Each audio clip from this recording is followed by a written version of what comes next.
మీ కేంద్ర ప్రభుత్వానికి సంబంధించినటువంటి చాలామంది మంత్రులు కేంద్ర మంత్రులు ఇక్కడికి రావటం, టీఆర్ఎస్ ప్రభుత్వం అమలు చేసినటువంటి అనేక సంక్షేమ పథకాలు కానివ్వండి, ఇప్పుడు కేసీఆర్ కిట్ లాంటి వినూత్న పథకాలను కానివ్వండి, దేశానికి ఆదర్శం అద్భుతంగా పనిచేస్తుంది. ఈవెన్ కాళేశ్వరాన్ని కూడా మెచ్చుకున్నటువంటి సందర్భం ఉంది. ఇటువంటి పరిస్థితుల్లోనే ఇక్కడ బీజేపీ కేడర్లో నాయకుల్లో ఒక అయోమయం ఏర్పడింది అనేటువంటిది ఎస్టాబ్లిష్ అయిందండి. అంటే విక్రమ్ గారు, ఈ క్వశ్చన్ను మనం అనేక టీవీ ఛానల్లో కూడా రావడం జరిగింది, ఎన్నో డిబేట్స్లో కూడా. అయితే ఇది వాస్తవంగా చూస్తే ఇవాళ కేంద్ర మంత్రులు ఇక్కడికి వచ్చి ప్రాజెక్ట్స్ని పొగిడి వెళ్తున్నారో లేకపోతే ఇక్కడ జరిగే కార్యక్రమాలు పొగిడి వెళ్తున్నారంటే, వచ్చినప్పుడు ఇవాళ మనం చూడంగానే ఆ ప్రాజెక్ట్ మంచిది, ఇవాళ అది అంటే ఇంప్లిమెంటేషన్లో ఏం జరుగుతుందో అవన్నీ కాసేపు పక్కన పెడితే ప్రాజెక్ట్ మంచిదా కాదా, ఉద్దేశం మంచిదా కాదా అనేది ఎవరైనా చూస్తారు. ఇవాళ మనం కేంద్ర మంత్రులు ఇక్కడికి వచ్చి పొగిడిన విషయం గురించి మాట్లాడుతున్నాం. మరి ఇక్కడ నుంచి ఢిల్లీ వెళ్ళి కేటీఆర్ గారు పొగిడిన విషయం కానీ ఇంకొకరు ఇవాళ కేటీఆర్ గారు చాలా స్పష్టంగా చెప్పడం జరిగింది, అంటే నితిన్ గడ్కరీ గారితో ఈ 60 సంవత్సరాల నుంచి ఏ రోజు జరగని విధంగా ఇవాళ మాకు మీరు నేషనల్ హైవేస్ మంజూరు చేయడం కానివ్వండి, ఏదైనా సరే బాగా జరుగుతుందని మరి కేటీఆర్ గారు చెప్పారు. అవన్నీ ఎందుకు ఇక్కడ పేపర్లో వేసుకోరు? మరి ఇవాళ కేసీఆర్ గారు ఏ రోజు జరగనంత, అంటే ఇవాళ వీళ్ళకి గ్రీన్ ట్రిబ్యునల్ నుంచి వచ్చే క్లియరెన్సెస్ గురించి కూడా ఇవాళ కేసీఆర్ గారు ఎన్నిసార్లు చెప్పలేదు ఇక్కడ. అంటే ఇవాళ పని వరకు చూసుకుంటే, అంటే ఇవాళ పథకాలు ఇక్కడ పథకాలు బాగున్నాయి, అంతవరకు బాగానే ఉంది చెప్తారు. కానీ ఇంప్లిమెంటేషన్ వచ్చేపాటికి ఇవాళ గ్రాస్ రూట్ లెవెల్లో ఇవాళ మనకి ఇక్కడ తెలిసినట్టు ఈ స్టేట్ గురించి తెలిసినట్టు వేరే స్టేట్స్ గురించి తెలియకపోవచ్చు. అట్లానే వాళ్ళు ఇక్కడికి వచ్చినప్పుడు పథకాల వరకు వాళ్ళు చెప్తారు. డెఫినెట్గా మరి డబుల్ బెడ్రూమ్ ఇల్లు అందరూ ప్రతి ఒక్కళ్ళు బాగుందన్నారు. మరి డబుల్ బెడ్రూమ్ ఇల్లు గురించి కేంద్ర మంత్రి గారు వచ్చి అసలు డబుల్ బెడ్రూమ్ ఇల్లు నాకు కనపట్లేదని మాట్లాడినప్పుడు దాని గురించి ఎందుకు ప్రస్తావించరు? ఇప్పుడు ప్రోస్ అండ్ కాన్స్ రెండు ఉంటాయి. ఒక రకంగా బాగున్న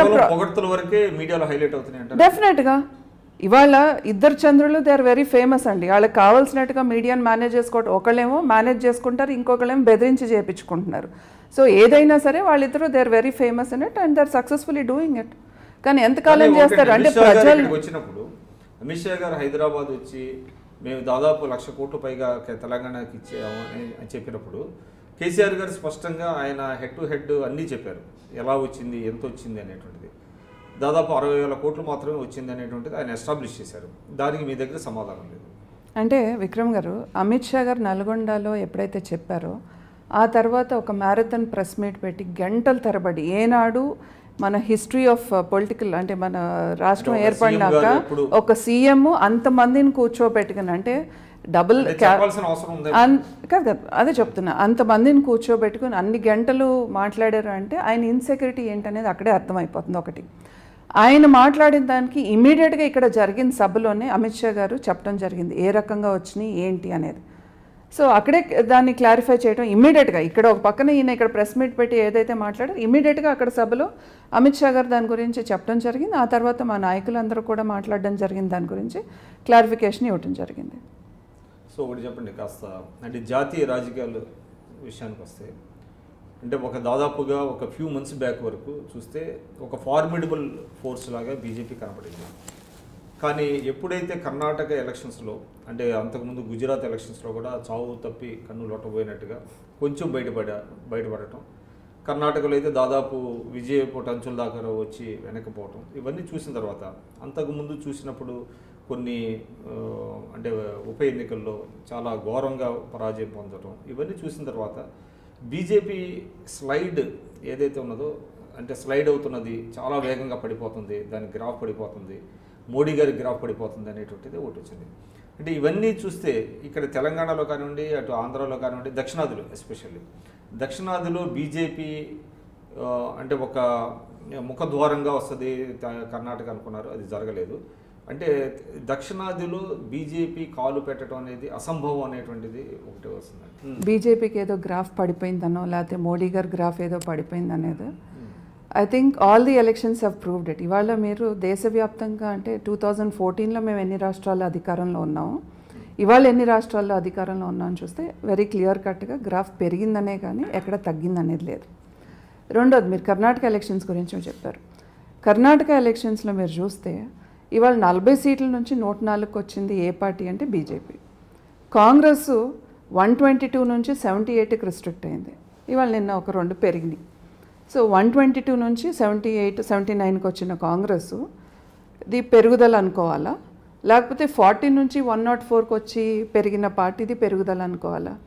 అంటే నాకు చాలా విచిత్రం అనిపించేది ఏంటంటే విక్రమ్ గారు, ప్రతిదానికి ప్రతి ఎలక్షన్కి అంటే ప్రతి election is a litmus test for Modi గారు.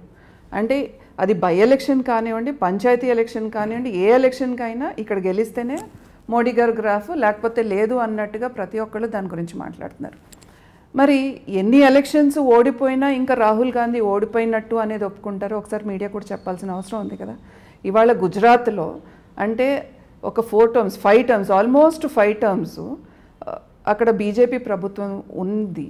మళ్ళీ మేము అధికారంలోకి వచ్చినా కూడా నైతికంగా అక్కడ కాంగ్రెస్ గెలిచింది అనేది వాళ్ళు చెప్పుకున్నారు.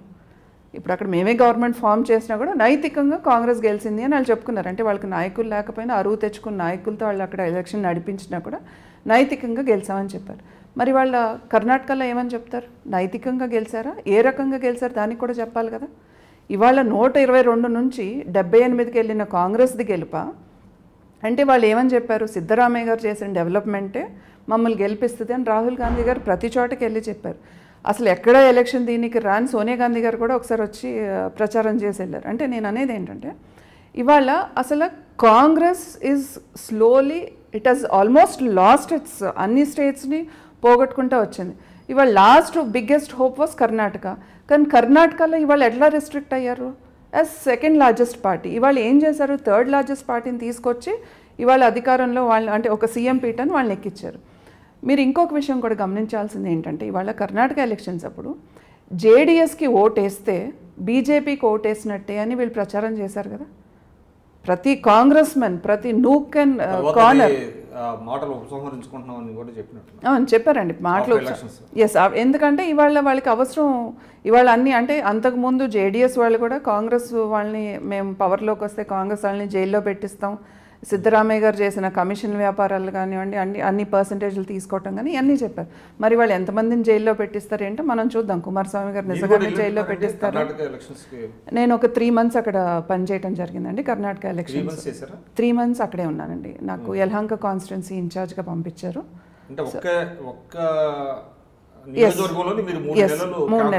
ఎస్ అవునండి, యలహంక కాన్స్టిట్యున్సీలో మీలాంటి వాళ్ళందరినీ అక్కడ 225 నియోజకవర్గాల్లో అట్లాగా 224 కాన్స్టిట్యున్సీస్ కూడా అంటే తెలంగాణ నుంచి కొంతమంది అంటే బార్డరింగ్ స్టేట్స్ నుంచి ఏ స్టేట్స్కి ఏమేం కాన్స్టిట్యున్సీస్ దగ్గర ఉన్నాయో దానికి ప్రతి ఒక్కళ్ళం వెళ్ళి పనిచేయటం జరిగింది. నేను ఒక Yelahanka we won with 42,504 votes మెజారిటీతో మేము గెలవడం జరిగింది. Last time very good, last time 17,000 votes మెజారిటీతో గెలిచారు. యలహంకలో తెలుగు వాళ్ళు చాలా ఎక్కువ మంది ఉన్నారండి. ఇప్పుడు ఎమ్మెల్యే గారు SR Vishwanath, he is won for the 3rd time ఇప్పుడు హ్యాట్రిక్ ఇది. ఎస్పెషలీ ఒక వార్డ్ అండి యలహంకలో ఒక వార్డ్, ఎస్పెషల్లీ వార్డ్ నెంబర్ 2లో అరౌండ్ 18,000 ఓట్స్ మొత్తం తెలుగు వాళ్ళేనండి. అంత రాయలసీమ అంటే అనంతపూరు, మదనపల్లి, కడప, నెల్లూరు అటు నుంచి అంతా వాళ్ళ సెటిలర్స్, వాళ్ళంతా వీవర్ కమ్యూనిటీ. అక్కడ పవర్ లూమ్స్ ఒక 12,000 పవర్ లూమ్స్ ఉన్నాయండి అక్కడ. మొత్తం 18,000 ఓట్స్ అది మొత్తం వార్డ్ నెంబర్ 2లో మొత్తం తెలుగు వాళ్ళే అక్కడ. సో నేను అక్కడికి కూడా వెళ్ళటం జరిగింది. మేము అక్కడ ప్రతి బూత్ నుంచి ఇందాక నేను చెప్పినట్టు ప్రతి రాష్ట్రంలోనూ మేము బూత్ స్థాయి నుంచి స్ట్రెంగ్తన్ చేసుకుంటూ వస్తాను. సో ఈ 3 months మీరు అక్కడ అంటే కర్ణాటకలో మీ ఓటమికి కారణం ఏంటంటారు? అంటే కొన్ని ఇప్పుడు మీరు చూసుకుంటే అండి ఏదైతే ఇప్పుడు జస్ట్ ఒక 5-6 ఇప్పుడు మాకు మెజారిటీకి షార్ట్ అయిన సీట్స్ కనుక మీరు చూసుకుంటే కొన్ని చోట్ల అంటే వెరీ లో మెజారిటీతో ఓడిపోయినాయి ఉన్నాయి. ఇప్పుడు అక్కడ దాకా ఎందుకు, ఇవాళ సిద్ధరామయ్య గారు ఒక చోట చాలా ఘోరంగా ఓడిపోవడం జరిగింది. తర్వాత ఇంకొక చోట ఆయన ఎక్కడైతే బాదామిలో గెలిచారో అది చాలా మినిమల్ మెజారిటీ అంటే less than 2,000. అది కూడా ఏంటి, ఎస్ చాముండేశ్వరిలో ఓడిపోయారు ఘోరంగా. బాదామిలో మాత్రం less than 2,000 ఓట్స్ మెజారిటీతో గెలిచారు. అది కూడా పోస్టల్ బ్యాలెట్ ఓట్స్తో ఎక్కువ రావడంతో అది గెలవటం జరిగింది. మేము కొన్ని సీట్స్ అంటే నిజంగానే అక్కడ వాస్తవంగా మేము గెలుస్తాము అని మేము అనుకున్న చోట చాలా చిన్న మెజారిటీ అంటే 2,000, 3,000, 500, 600 దీంతో కొంత పోవటం జరిగింది. బట్ స్టిల్ ఇంకా అంటే వీవ్ లెర్న్డ్ ఫ్రమ్ ఇట్. ప్రతి అంటే గెలుపు కానివ్వండి ఓటమి కానివ్వండి ప్రతి దాని నుంచి మనం నేర్చుకోవాల్సిన అవసరం. సో డెఫినెట్గా మేము దాని నుంచి నేర్చుకుని ముందుకెళ్తాం. అక్కడ మీరు చూస్తున్నారు ఐ డ్రీమ్ న్యూస్ని. మీరు చూస్తున్నది ఐ డ్రీమ్ న్యూస్. అంటే కళలని నిజం చేస్తూ ప్రజలకి నిజాలని కళల ద్వారా తీసుకొచ్చే ఐ డ్రీమ్కి మై బెస్ట్ విషెస్. మీరు చూస్తున్నది ఐ డ్రీమ్ న్యూస్. మీరు చూస్తున్నారు I dream channel. For more videos, please subscribe I Dream. మరిన్ని వీడియోల కోసం ఐ డ్రీమ్ని సబ్స్క్రైబ్ చేయండి. Please subscribe I dream. And I'm very much satisfied with the way interview went on. Kindly subscribe to I Dream. For more videos, subscribe to iDream. And loads of fun entertainment and content. Do watch I Dream.